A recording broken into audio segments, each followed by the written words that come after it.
Dupẹ Jayesinmi bú sẹ́kún Gbaragada, èyí lohun tó fà á.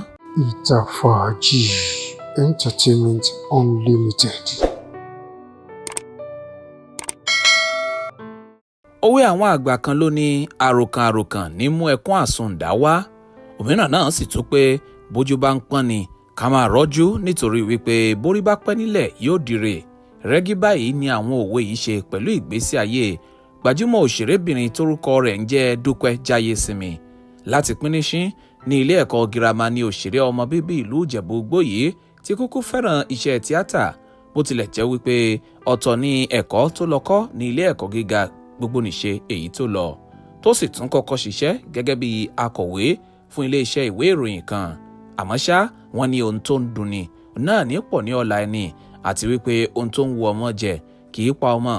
Dúpẹ́ padà fi iṣẹ́ akọ̀wé sílẹ̀ tó sì gbégbá eré tíátà lọ́dọ̀ ọ̀gá rẹ̀ tí orúkọ rẹ̀ ń jẹ́ Ìyábọ̀ Odùkànmí, tí ọ̀pọ̀ àwọn èèyàn túmọ̀ sí Ìyábọ̀ Òkò, tó náà jẹ́ gbajúmọ̀ òṣèré onítíátà.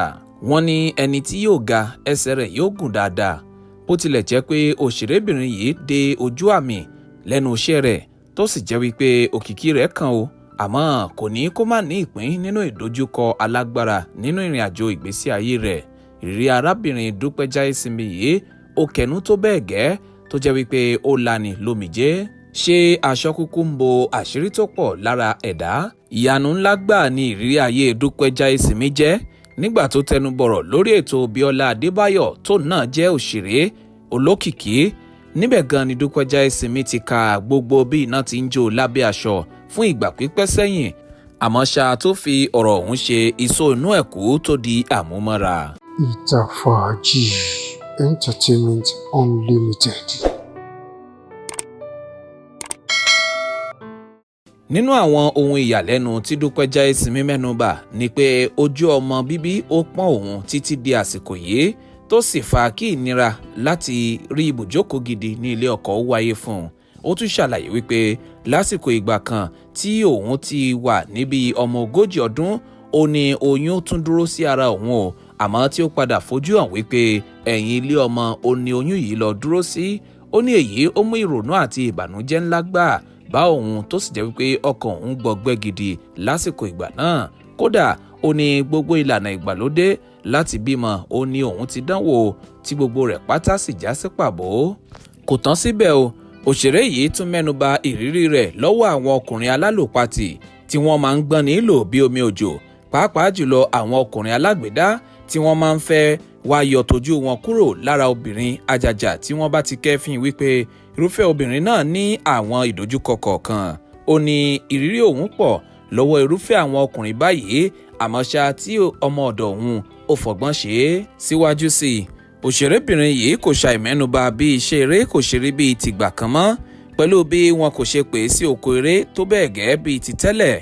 Bẹ́ẹ̀ ló tún kọminú lórí wàhálà gbígbé owó sílẹ̀ láti gbé sinimá ara ẹni jáde torí wípé kì í lérè nígbà mìíràn. Àmọ́ ṣá, nínú ọ̀pọ̀ ìrírí tí Dupẹ Jayesinmi fẹnu ròyìn, abala àìrọ́mọ tẹnigbẹ́jọ́ àti àìríbùjókòó igan ló kan àwọn olólùfẹ́ ìràwọ̀ òṣèré yìí lówó jù, pàápàá jùlọ pẹ̀lú bó ṣe ní àwọn ọmọ ọlọ́mọ tí òun gbà tọ́ gan.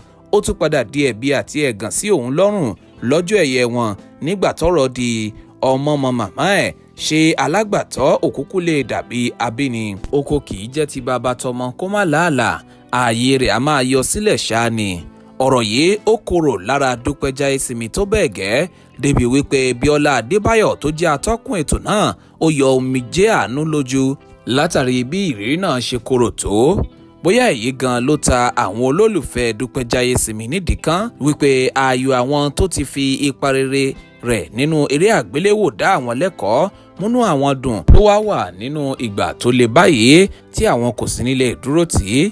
Láìrò tẹ́lẹ̀, ìlú Ìbàdàn ni Dupẹ Jayesinmi wà lásìkò ìgbà náà kí orí òjijì tí ó ń gba omi jẹ́ ayọ̀ lójú ẹni kó tó wọlé wá tọ̀ ọ́ wẹ́rẹ́. Ọkọ̀ ayọ́kẹ́lẹ́ tó bá ìgbà mu ní Bíọ́lá Adébáyọ̀ gbé wá ká mọ́ ibi tí ó wà o, tí àwọn olólùfẹ́ Jayesinmi fi ta á lọ́rẹ pẹ̀lú ohun ìfẹ́ tí wọ́n fi ránṣẹ́ sí wípé kí òṣèré náà ó má mikàn wípé ọmọ rẹ̀ làwọn ń ṣe tí àwọn sì nífẹ̀ẹ́ rẹ̀ dọ́kàndọ́kàn. Àṣé bí inú ẹni bá dùn ó ṣòro láti pa á mọ́ra àti wípé bọ́rọ̀ bá dunni kọjá ẹ̀rín igbe lèèyàn bú sí o. Igbe ẹkún ayọ̀ ní Dúpẹ́ Jayesinmi kọ́kọ́ fi bẹ́ẹ̀ tó wá padà ṣarajọ pẹ̀lú ẹ̀rín ayọ̀ lẹ́nu rẹ̀ tó sì ń fi tinútinú súre fún òṣèrébìnrin Bíọ́lá Adébáyọ̀ tó jẹ́ atọ́kùn ètò tí Dúpẹ́ Jayesinmi ti kópa tí Olúwa lò gẹ́gẹ́ bí sábàbí láti sọ ayẹyẹ Dúpẹ́ Jayesinmi dayẹyẹ. Òṣèré yìí wá dúpẹ́ lọ́wọ́ àwọn olólùfẹ́ pátá wípé wọ́n kú àdúró tí òun o. Láti ìgbà yìí ni àwọn olólùfẹ́ kọ̀ọ̀kan lórí ayélujára ti ń bá ìyá yìí dúpẹ́ wípé adùn ti padà gbẹ̀yìn ewúro fún Dúpẹ́ Jayesinmi. Ní báyìí ẹ jẹ́ ká mọ̀ nínú àpótí àwílé ohun tí ẹ ti gbọ́ tó ṣe ní kàyéfì jùlọ nípa àwọn àyò yín nídìí iṣẹ́ eré tíátà àbí láàrin àwọn gbajúmọ̀. Oyindamola Ọlásùpọ̀ ló ń jábọ̀ ròyìn fún Ìta Fàájì. Ìta Fàájì Entertainment Unlimited.